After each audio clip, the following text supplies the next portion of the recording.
আসসালামু আলাইকুম। আজকে আমি খুবই কম খরচে কম সময়ে ঝটপট দোকানের মতো কালোজাম মিষ্টি বানিয়ে দেখাবো। একদম নরম তুলতুলে রসে ভরা, খুবই সহজ বানানো, যে কেউ খুব সহজে এই মিষ্টি বানিয়ে নিতে পারবেন। তাহলে চলুন দেখে নেই। প্রথমে একটা বোলের মধ্যে নিয়ে নিচ্ছে গুঁড়া দুধ। এখানে 10 টাকা প্যাকেটের 3 প্যাকেট গুঁড়া দুধ নিয়ে নিচ্ছে।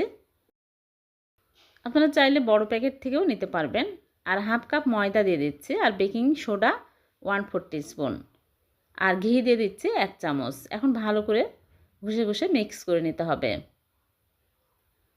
ময়দার পরিবর্তে আটাও নিতে পারবেন, আটা ময়দা যে কোনো নিলেই হবে। সামান্য পরিমাণে এখন অল্প অল্প করে পানি দিয়ে ভালো করে মাখিয়ে নেব। নরম করে মেখে নিতে হবে। পানির পরিবর্তে লিকুইড দুধ দিয়েও মেখে নিতে পারবেন। এরকম নরম করে মেখে নিতে হবে। এখন আমি হাত ধুয়ে হাতে ঘি লাগিয়ে নেব। নিয়ে অল্প অল্প করে নিয়ে আমি এইরকম করে গোল করে তারপর লম্বা কালো জামের শেপ দিয়ে নিচ্ছি। আপনারা চাইলে গোল করে বানাতে পারবেন। একদম মসৃণ করে মিষ্টিগুলো বানিয়ে নিতে হবে। প্লেটের গায়ে তেল লাগিয়ে নিয়েছি, নিয়ে এরকম করে রেখে দিচ্ছি। এই ডোটা কিন্তু শক্ত করা যাবে না, তাহলে মিষ্টিগুলো শক্ত হয়ে যায়, ভিতরে রস ঢুকে না। একদম নরম করে মেখে নেবেন আর হাতে ঘি কিংবা তেল লাগিয়ে বানিয়ে নেবেন, তাহলেই হবে। আর ছোট ছোট করে মিষ্টিগুলো বানিয়ে নিতে হবে, তাহলে ফুলে ডবল হয়ে যাবে। সবগুলো মিষ্টি আমি বানিয়ে নিয়েছি, অনেকগুলো হয়েছে। এখন এই মিষ্টিগুলো হালকা তেল গরম করে নিয়েছি। এই হালকা তেল গরম করে তারপর একটা একটা করে দিয়ে দিচ্ছি। বেশি তেল হাই হিটে গরম করে মিষ্টি ছাড়া যাবে না। আঙুল চুবানোর মতো গরম হলেই তখন মিষ্টি দিতে হবে। সবগুলো মিষ্টি দিয়ে দিলাম।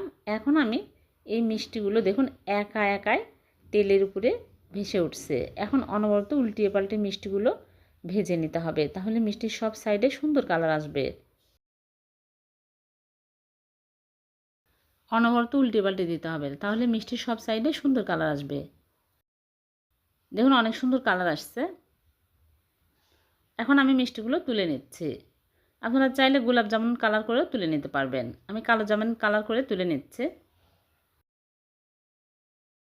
সবগুলো মিষ্টি আমি ভেজে তুলে নিলাম। এখন এই মিষ্টি এক সাইডে রেখে দিচ্ছি ঠান্ডা হওয়ার জন্য। ঠান্ডা হতে থাকুক। আর এদিকে চিনি শিরা তৈরি করবো। এর জন্য চুলায় প্যান বসিয়ে দিয়ে দিচ্ছি চিনি 1 কাপ, আর পানি দিয়ে দিচ্ছি 2 কাপ। 2টা এলাচ দিয়ে আমি বলক তুলে নেব। ভালোভাবে বলক চলে আসছে। এখন আমি মিষ্টিগুলো দিয়ে দিচ্ছি। মিষ্টিগুলো দিয়ে আমি বেশি জাল করব না, 1 থেকে 2 মিনিট জাল করে আমি চুলা থেকে নামিয়ে নেব। চুলা থেকে নামিয়ে রেখে দিব সারা রাত। পরের দিন সকালে মিষ্টিগুলো সার্ভ করে দেখাবো। ফিরে আসলাম পরের দিন সকালে। এখন মিষ্টিগুলো আপনাদেরকে দেখাচ্ছি কতটা রস খেয়ে রসে টইটুম্বুর হয়ে গেছে।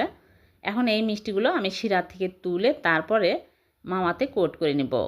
দেখলেন তো কত সহজে হয়ে গেল। মাত্র 10 টাকার গুঁড়া দুধ দিয়ে নরম তুলতুলে রসে ভরা কালোজাম মিষ্টি। একদম দোকানের মতোই পারফেক্ট হয়েছে।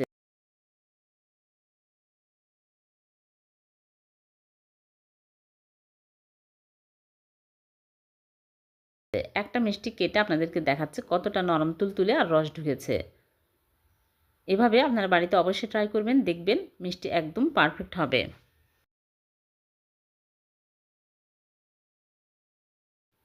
ভিডিওটি ভালো লাগলে লাইক কমেন্ট শেয়ার করতে ভুলবেন না। আবারও দেখা হবে এরকম নতুন কোনো রেসিপিতে। সে পর্যন্ত ভালো থাকবেন, সুস্থ থাকবেন। আল্লাহ হাফেজ।